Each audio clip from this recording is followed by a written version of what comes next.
Hi everybody, it's Kimberly George with Snickerdoodling LLC. I am Snickerdoodling LLC on Instagram and Facebook, and for my personal Instagram account, it is Kim Likes to Color with the number 2. If you want to check out my personal pages, I color over there.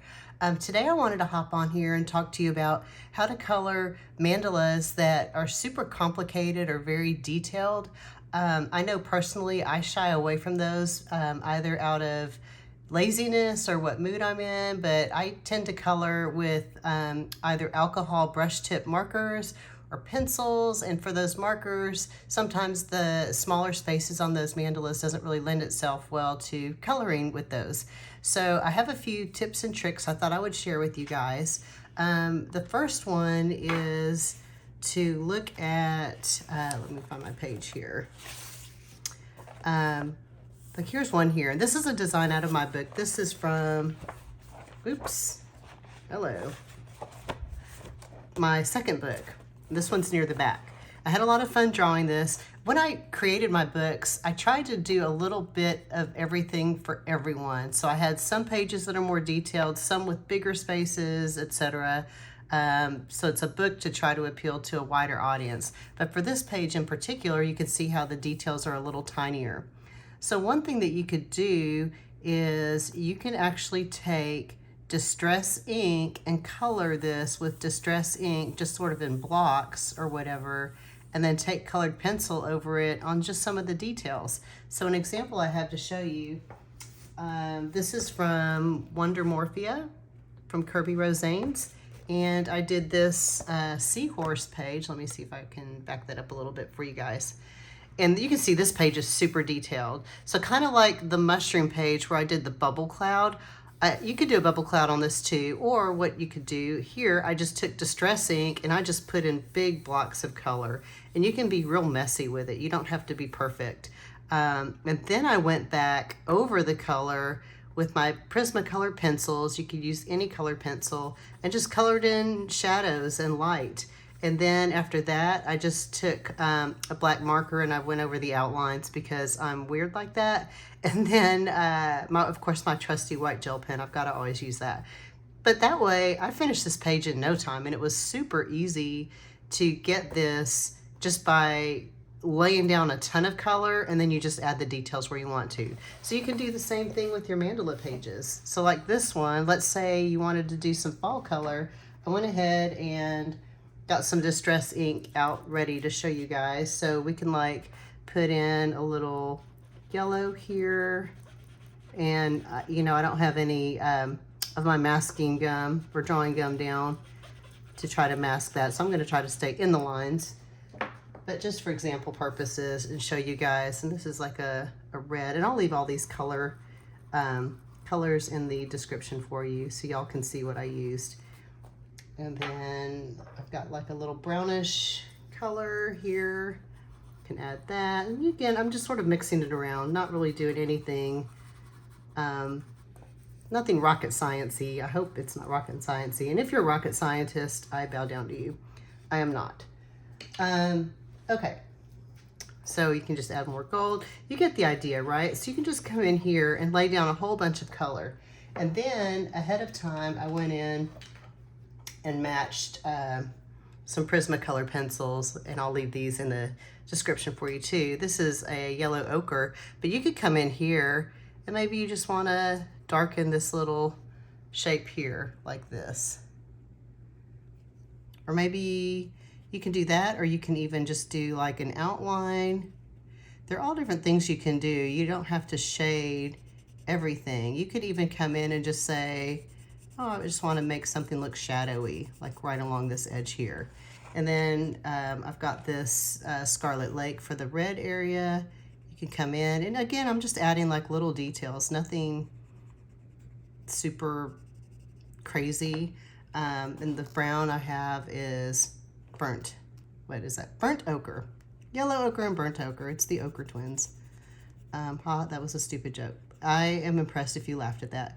Okay. But you can see what I'm doing. So you can just kind of come in and do whatever you want. But the idea is you just put down a whole bunch of color, and then you can add the details you want later. You don't have to, let me just say it this way. in the law of coloring, and I hope you're saying what law, and exactly that is my point. There is no law that says you have to color this little arch and only this arch. You have to color then this little arch. There's no rule that says that you have to do that. And I think people look at these mandala pages and think that. So clearly you can come in and just go crazy and do it however you want to. And you can just add, you can even mix your colors. Like this gets into the red a little bit, so maybe we mix a little red. But maybe I don't feel like I need to color this whole section here. I might just want to outline it or whatever, right? So that is technique number one. I also wanted to show you a picture that a coworker of mine did. So every 2 weeks, I work remote. I'm lucky enough to be able to work from home now after COVID. And every 2 weeks, I do go into our office and I host a coloring lunch. And so one of my coworkers here, he sat down and he said, I don't have the mindset or the patience to color one of your pages. I'm going to do it my way. And this is what he did. And how super cool is that? And then he even, for OCD people, left a little white space uncolored up there. But I thought that was way cool and a perfect example of how you can make the image be what you want it to be. Don't feel like you have to be boxed in by what I drew on the page or any artist draws on the page for you. And this goes for any coloring book, not just mandala coloring books. Like I said, I showed you with the Kirby book, you can do something completely different too. So that's one way to do it. Another way to do it is to kind of rethink your shapes. So here, like if we look at this shape here, I drew this on a piece of paper. How many shapes do you see? So we know there's this is number one, this rectangle, but maybe rectangle 2 is this, or you can have this rectangle here, or you can have a shape here with this shape, right? So there's different ways you can look at all of the shapes within what is on the line art that you see. So one thing I wanted to do was show you, this is from my first book.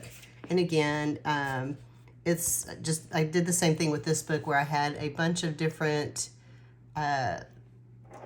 what's the word I'm looking for? A bunch of different levels, like a beginner, medium level, maybe like a harder level like this, where the lines are a little bit smaller. Some people like to color with the gel pens, so I try to give them a page with smaller line art, things like that. But what you can do here is you can see, and we're going to use alcohol markers, so I'm going to put my trusty little, oh, what happened there? Cardstock right behind that. So here, you see this heart? I'm going to draw, so instead of coloring all these little pieces here, we're going to color this heart as a whole. So these are Copic Sketch markers. You know what? I need to put my readers on. Sorry, guys. Here we go. So these are Copic Sketch markers. All right, and I will also put these colors in the description for you. But you see how fun that is to just, it changes the appearance of the drawing completely. You're looking at it differently. Oops, I'm kind of bleeding outside the lines there a little bit. But you can see how it gives it just a different shape, right? So now instead of it just being like little arches, you've made hearts in a way around here that you can color in. So I hope that that is helpful to you. Let me put my lids back on here real quick. And I hope I'm putting the right ones on the right ones. I will check that afterwards. But again, these don't have to be complicated. I hope that you won't be intimidated by them. But it's just an alternate way. And you can even do this on simpler pages too. Like this one has bigger line art, but you can still do like this whole diamond area as one color, or shade it with a bunch of colors, or even like this page. So there's just a lot of different things you can do. You can color this as one leaf instead of each little individual space. So I hope that you found this helpful. Again, you can apply this to any coloring books, not just mandala coloring books. But if you give that a try, please tag me so I can see it again. Kim Likes to Color on Instagram or Snickerdoodling LLC on Instagram. Don't forget to like and subscribe, please. I appreciate you guys so much. I hope you have a great day. Thank you.